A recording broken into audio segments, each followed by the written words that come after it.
మొదటగా వచ్చే మేషరాశి వీరికి ఆదాయం 2, ఖర్చు 14, రాజపూజ్యం 5, అవమానం 7. ఈ రాశి వారికి ప్రారంభం నుండి కూడా మేషరాశి వారికి ఫలితాలు శుభ అశుభ మిశ్రమ ఫలితాలే వస్తాయి. నిర్దిష్టంగా మంచి జరుగుతుందా అని చెప్పలేము, చెడు జరుగుతుందని అంతకంటే చెప్పలేము. ఆ విధంగా మిశ్రమ ఫలితాలు ఉంటాయి. ప్రతి పనికి కూడా ఆటంకాలు ఏర్పడతాయి. కుటుంబ సభ్యులతోటి మాట పట్టింపులు వస్తాయి మేషరాశి వారికి. అన్నదమ్ముల మధ్య, ఇరుగు పొరుగు వార్ల మధ్య కూడా ఎప్పుడు వాదోపవాదాలనేటువంటి పరిస్థితి సిద్ధిస్తుంది. చెప్పుకోలేని బాధలు, మనశ్శాంతి లేకపోవటం, ఇది మేషరాశి వారికి.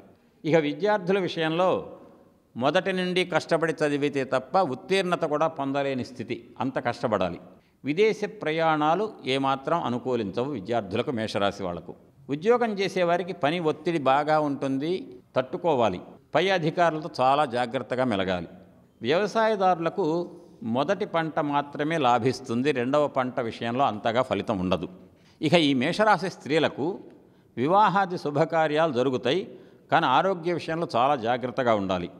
ఉద్యోగంలో ఉన్నవారు మాత్రం పై అధికారుల దగ్గర చాలా జాగ్రత్తగా ఉండాలి ప్రవర్తించడంలో, మాట్లాడే విషయంలో.